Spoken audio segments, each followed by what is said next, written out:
Você já se inscreveu no canal Espiritismo Teste? Não esqueça de ativar o sininho e todas as notificações. Assim te informaremos quando houver novos vídeos. E ajude a manter este trabalho voluntário, clicando em Seja Membro. Com isso você nos ajuda a produzir mais conteúdo sobre nossa rica doutrina, com a melhor qualidade técnica possível. E não se esqueça de clicar no like e compartilhar com seus amigos. Gratidão pela sua presença.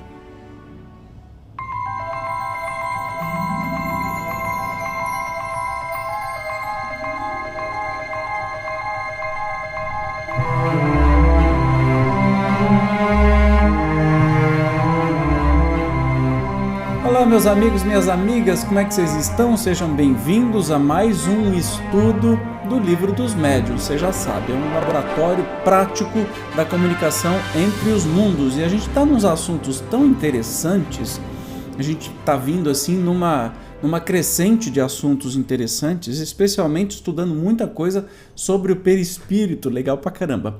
Hoje nós vamos ver o Laboratório do Mundo Invisível, tem muita coisa boa, olha só aqui comigo. É o capítulo 8, Vestuário dos Espíritos, formação espontânea de objetos tangíveis que a gente pode tocar, modificação das propriedades da matéria, ação magnética curadora. Então vamos sem demora ao estudo de hoje. Temos dito que os espíritos se apresentam vestidos de túnicas, envoltos em largos panos, ou mesmo com os trajes que usavam em vida. O envolvimento em panos parece costume geral no mundo dos espíritos. Mas onde irão eles buscar vestuários semelhantes em tudo aos que traziam quando vivos, com todos os acessórios que os completavam? É fora de qualquer dúvida que não levaram consigo esses objetos, pois que os objetos reais temos luz ainda sob as vistas, donde então provém os que usam no outro mundo. Esta questão deu sempre muito o que pensar para muitas pessoas, porém, era simples motivo de curiosidade. A ocorrência, todavia, confirmava uma questão de princípio, de grande importância, porquanto sua solução nos fez entrever uma lei geral, que também encontra aplicação no nosso mundo corpóreo. Múltiplos fatos a vieram complicar e demonstrar a insuficiência das teorias com que tentaram explicá-la. Então a primeira coisa que a gente vai tentar descobrir, que a gente vai descobrir é a questão da veste dos espíritos, dos panos dos espíritos. É óbvio que eles não vão utilizar aqueles que estão lá no caixão. Aqueles físicos continuam lá, vão apodrecer ou não, enfim. De onde é que vem isso? É isso que a gente vai descobrir. Até certo ponto, poder-se-ia compreender a existência do traje por ser possível considerá-lo como, de alguma sorte, fazendo parte do indivíduo. O mesmo, porém, não se dá com os objetos acessórios, qual, por exemplo, a caixa de rapé do visitante da senhora doente, de quem falamos no 116. Lembra da vez passada que o espírito de vivo se materializa para outra pessoa? Aí tinha aquele senhor que ia visitar uma senhora que estava doente, ela o via, mas ele não sabia, ele estava dormindo, e ele levava rapé, que é uma espécie de fumo, né? Então não faz sentido. Notemos a esse propósito que ali não se tratava de um morto, mas de um vivo, e que tal senhor, quando voltou em pessoa, trazia na mão uma caixa de rapé semelhante à da aparição. Onde encontrara seu espírito a que tinha consigo. Quando sentado junto ao leito da doente, poderíamos citar grande número de casos em que espíritos de mortos ou de vivos apareceram com diversos objetos, tais como bengalas, armas, cachimbos, lanternas, livros, etc. De onde será que vem isso, né? Vamos continuar acompanhando aqui a nossa leitura. Veio-nos então uma ideia, a de que, possivelmente, aos corpos inertes da Terra correspondem outros análogos, porém etéreos, no mundo invisível, de que a matéria condensada, que forma os objetos, pode ter uma parte quintessenciada, que nos escapa aos sentidos. Não era destituída de verossimilhança esta teoria, mas se mostrava impotente para explicar todos os fatos, sobretudo, que parecia destinado a frustrar todas as interpretações. Até então, não se tratara senão de imagens ou aparências. Vimos perfeitamente bem que o perispírito pode adquirir as propriedades da matéria e tornar-se tangível, mas essa tangibilidade é apenas momentânea. Nele o corpo sólido se desvanece qual sombra. Já é um fenômeno muito extraordinário, porém, o que o é ainda mais é produzir-se matéria sólida persistente, conforme provam numerosos fatos autênticos, notadamente o da escrita direta, de que falaremos minuciosamente em capítulo especial. Todavia, como este fenômeno se liga intimamente ao assunto de que agora tratamos, constituindo uma de suas mais positivas aplicações, antecipar-nos-emos, colocando antes do lugar em que, pela ordem, deveria ser explanado. Então vamos entender, assim, vai se expor aqui como é que acontecem essas materializações e como é que os espíritos materializam essas coisas, alguns objetos, roupas ou o fumo que aquele senhor, o espírito daquele senhor estava fumando, que na verdade desapareceu, ou objetos que ficam, que são materializados e permanecem. Como eu disse do caso quando o Divaldo foi lá conversar com o Chico, e numa das sessões o espírito, se eu não me engano, de Meimei materializou uma Edelweiss e entregou para o Divaldo, e que ele tem essa flor até hoje, ou tantos outros objetos materializados. E no caso da escrita direta, quando se fala escrita direta, trata-se de colocar folhas, e eles faziam muito esses experimentos, colocar folhas em branco entre dois mármores, por exemplo, para não ter nenhuma possibilidade de falha, de enganação, e escutavam um barulhinho de lápis, e quando tiravam essas folhas, elas estavam todas escritas, ou seja, aquilo foi materializado, a escrita foi materializada e permaneceu para sempre. É isso que a gente vai ver no estudo de hoje.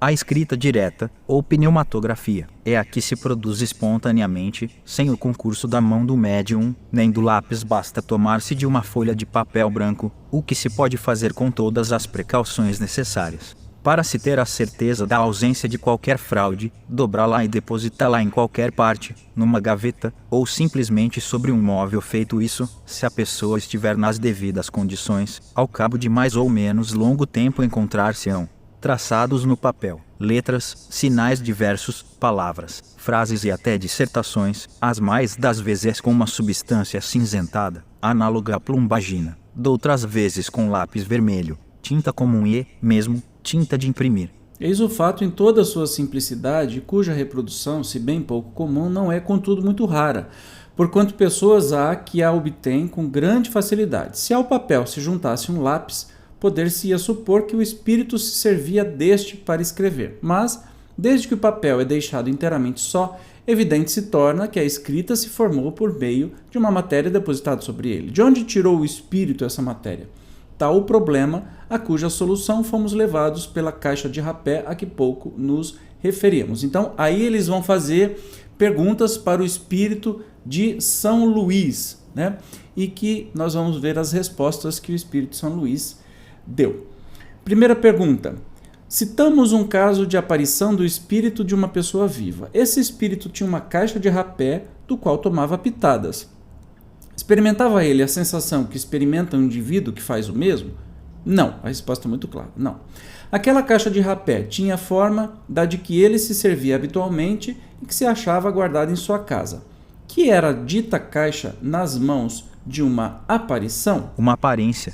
Era para que a circunstância fosse notada, como realmente foi, e não tomassem a aparição por uma alucinação devida ao estado de saúde da vidente. O espírito queria que a senhora em questão acreditasse na realidade da sua presença e, para isso, tomou todas as aparências da realidade.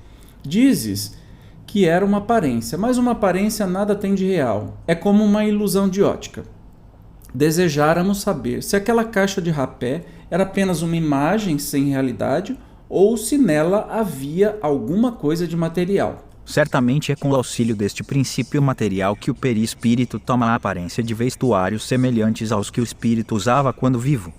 Olha que interessante. Então a gente já começa a entender sobre a questão das roupas que os espíritos usam. O rapé é só um exemplo que está citando, né? É evidente que a palavra aparência deve ser aqui tomada no sentido de aspecto, imitação. A caixa de rapé real não estava lá, a que o espírito deixava ver era apenas a representação daquela. Era, pois, com relação ao original, uma simples aparência, embora formada de um princípio material. Então, não era aquela caixa de rapé, de fumo, mas era algo, né? Formada pelo perispírito.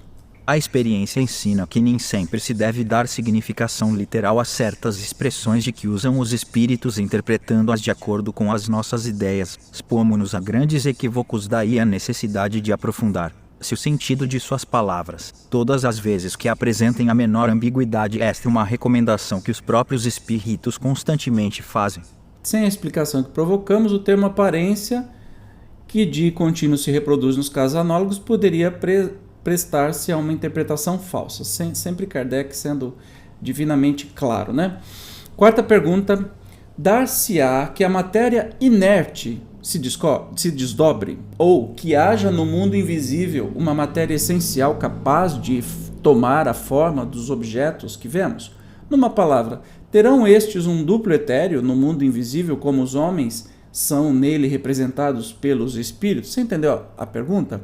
É assim, as coisas no mundo espiritual são espíritos dos objetos, alguma coisa parecida, né?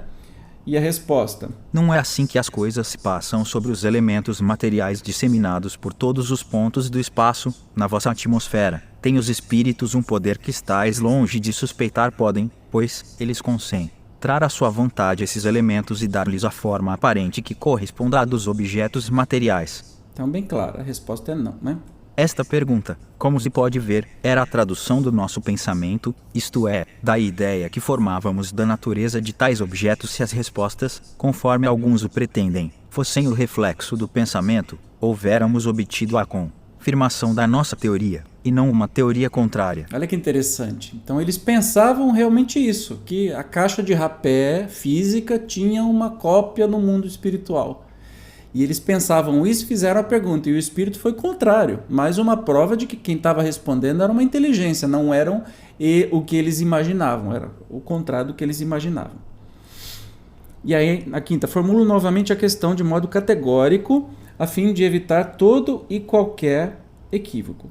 São alguma coisa as vestes de que os espíritos se cobrem? Parece-me que a minha resposta precedente resolve a questão. Não sabes que o próprio perispírito é alguma coisa? Claro que é alguma coisa. Sexta, resulta dessa explicação que os espíritos fazem passar a matéria etérea pelas transformações que queiram e, portanto, com relação à caixa de rapé, o espírito não a encontrou completamente feita. Fê-la ele próprio no momento em que teve necessidade dela por ato de sua vontade. E do mesmo modo que a fez, pôde desfazê-la. Outro tanto naturalmente se dá com todos os demais objetos, como vestuário, joias, etc. Será assim? A resposta lindíssima. Mas evidentemente. O curioso é que o nosso querido Allan Kardec, ele faz a pergunta trazendo praticamente a resposta. Olha a sagacidade e inteligência dele. Sétimo, a caixa de rapé se tornou tão visível para a senhora de que se trata que lhe produziu a ilusão de uma tabaqueira material. Teria o espírito podido torná-la tangível para a mesma senhora? Sim, teria. Então, dependendo da vontade do espírito, ele poderia materializar aquela caixa, né? E a senhora poderia ter pego ela na mão. Oitava pergunta. Tê-la-aí a senhora podido tomar nas mãos, crente de estar segurando uma caixa de rapé verdadeira? Sim, olha, eu adiantando aí as respostas, juro, não tinha lido. Nona, se abrisse, teria achado nela rapé? E se aspirasse esse rapé, ela faria espirrar? Sem dúvida. Pode então o espírito dar a um objeto não só a forma, mas também propriedades especiais? Olha a resposta, que legal, gente. Se eu quiser, baseado neste princípio, foi que respondi afirmativamente às perguntas anteriores. Tereis provas da poderosa ação que os espíritos exercem sobre a matéria, ação que estáis longe de suspeitar, como eu disse há pouco. Que legal. Suponhamos então que quisesse fazer uma substância venenosa. Se uma pessoa ingerisse, ficaria envenenada? Olha que perigoso isso, hein? Teria podido, mas não faria, por não lhe ser isso permitido. Ah, dá para fazer, mas aí tem a permissão divina, se aquele espírito pode fazer isso ou não. Claro que não, senão a gente estava tudo no corgo. Poderá fazer uma substância salutar e a própria para curar uma enfermidade? E se já terá apresentado caso algum destes? Já, muitas vezes. Olha só, não pode fazer veneno, mas pode fazer remédio. E o que a gente vê nas curas espirituais, nos atendimentos que a gente tem em tantas casas espíritas, desses remédios, entre aspas, né, que são entregues em forma líquida, em forma de pomada e tantos outros, sim, os espíritos materializam coisas que são positivas para a nossa saúde do corpo físico. Então, resposta. Então, poderia também fazer uma substância alimentar? Suponhamos que tenha feito uma fruta, uma iguaria qualquer. Se alguém pudesse comer a fruta ou a iguaria, ficaria saciado? Ficaria. Sim, mas não procureis tanto para achar o que é tão fácil de compreender. Um raio de sol basta para tornar perceptíveis aos vossos órgãos grosseiros essas partículas materiais que enchem o espaço onde viveis. Não sabeis que o ar contém vapores d'água, condensai-os e os fareis voltar ao estado normal. Privai as de calorias que essas moléculas impalpáveis e invisíveis se tornaram um corpo sólido e bem sólido, e, assim, muitas outras substâncias de que os químicos tiraram maravilhas ainda mais espantosas. Simplesmente, o espírito dispõe de instrumentos mais perfeitos do que os vossos, a vontade e a permissão de Deus. Ah, lindo demais isso. Tudo transforma. E a gente sabe, né? A gente não tira a bomba atômica da força que existe no átomo, né? Então tem tantas outras coisas. Esses exemplos são maravilhosos. Olha a nota. A questão da saciedade é aqui muito importante. Como pode produzir a saciedade uma substância cuja existência e propriedades são meramente temporárias e, de certo modo, convencionais? O que se dá é que essa substância, pelo seu contato com o estômago, produz a sensação da saciedade, mas não a saciedade que resulta da plenitude, desde que uma substância dessa natureza pode atuar sobre a economia e modificar um estado mórbido. Também pode, perfeitamente, atuar sobre o estômago e produzir aí a impressão da saciedade. Rogamos, todavia, aos senhores farmacêuticos inventores de reconstituintes que não se encham de zelos, nem creiam que os espíritos lhes venham fazer concorrência. Esses casos são raros, excepcionais e nunca dependem da vontade. De outro modo, toda a gente se alimentaria e curaria a preço baratíssimo. Ou seja, os espíritos podem fazer, mas nem tudo eles fazem, porque senão seria uma loucura.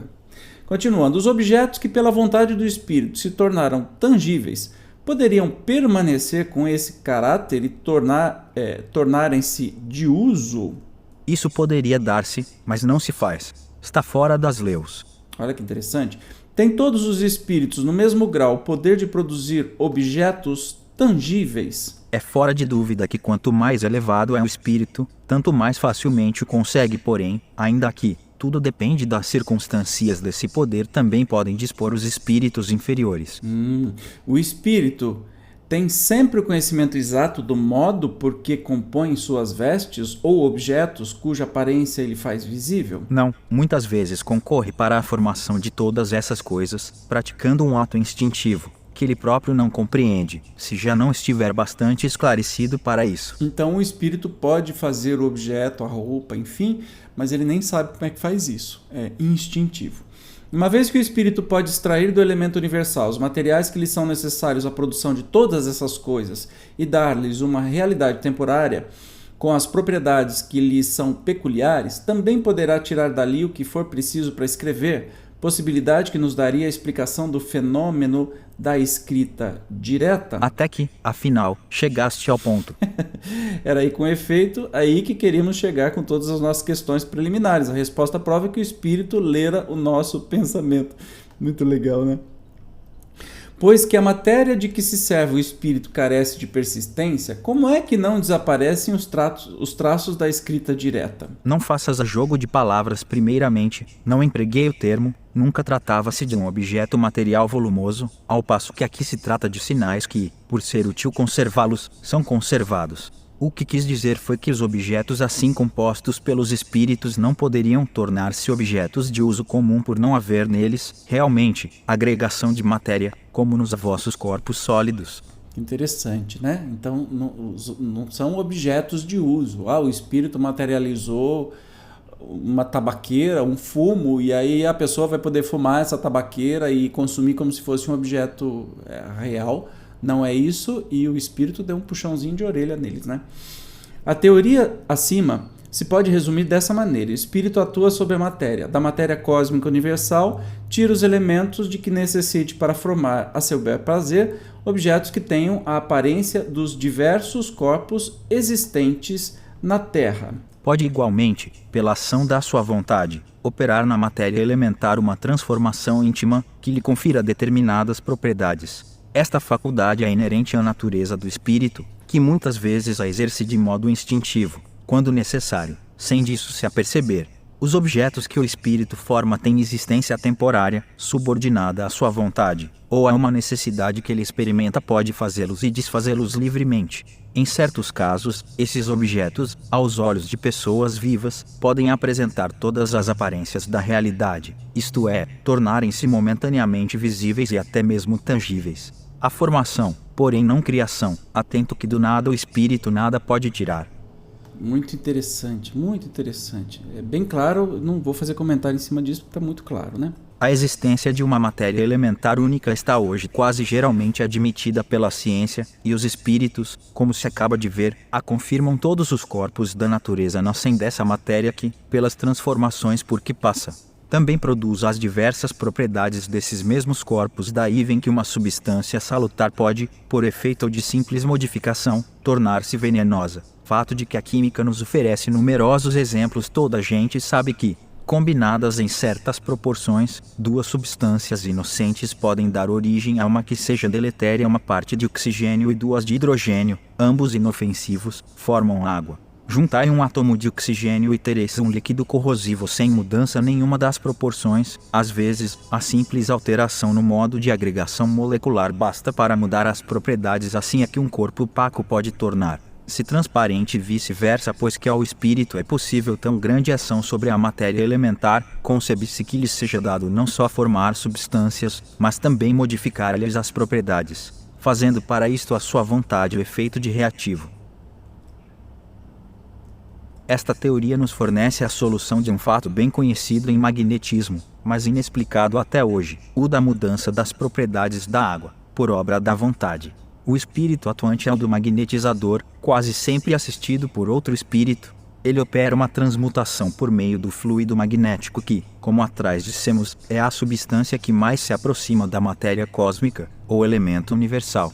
Ora, desde que ele pode operar uma modificação nas propriedades da água, pode também produzir um fenômeno análogo com os fluidos do organismo, donde o efeito curativo da ação magnética, convenientemente dirigida. É muito interessante sobre isso, porque na palestra que tem aqui no canal, A Influência da Música, eu falo de um pesquisador, um fotógrafo japonês, Emaru Matsumoto. Eu sou bom de nome, você já sabe disso, né? Que ele cristaliza, no congelamento da água, cristaliza uma molécula de água de diferentes formas, dependendo do que a pessoa que está olhando para a água deseja. Se deseja coisas boas, as moléculas se formam em formatos lindos, harmônicos, caprichados. Se deseja coisa ruim, são formatos todos distorcidos. E vem confirmar aí o que estão falando os espíritos, que até o homem consegue fazer essa mudança, né, na formação das moléculas da água, quanto mais os espíritos, o que eles podem fazer com esse fluido universal, né, e dizendo que a gente consegue hoje controlar tudo, transmutar tudo. Do mesmo jeito, os espíritos conseguem fazer isso pela ação do pensamento. Então conseguem criar roupas, conseguem criar o que quiserem, né? Sabe-se que papel capital desempenha a vontade em todos os fenômenos do magnetismo, porém, como se há de explicar a ação material de tão sutil agente? A vontade não é um ser, uma substância qualquer. Não é sequer uma propriedade da matéria mais etérea que exista. A vontade é atributo essencial do espírito, isto é, do ser pensante. Com o auxílio dessa alavanca, ele atua sobre a matéria elementar e, por uma ação consecutiva, reage sobre seus compostos, cujas propriedades íntimas vêm assim a ficar transformadas. Tanto quanto do espírito errante, a vontade é igualmente atributo do espírito encarnado. Daí o poder do magnetizador, poder que se sabe estar na razão direta da força de vontade, podendo o espírito encarnado atuar sobre a matéria elementar. Pode do mesmo modo mudar-lhe as propriedades, dentro de certos limites. Assim se explica a faculdade de cura pelo contato e pela imposição das mãos, faculdade que algumas pessoas possuem em grau mais ou menos elevado. Veja-se no capítulo dos médiums, parágrafo referente aos médiums curadores. Veja-se também a Revista Espírita, de julho de 1859. Usuavo de Magenta, um oficial do exército da Itália. Muito bem. Vocês veem que uma coisa está ligada à outra? Sempre. E as propriedades curadoras também, já que se permite criar objeto, materializar roupas ou as vestes, claro que se permite também curar.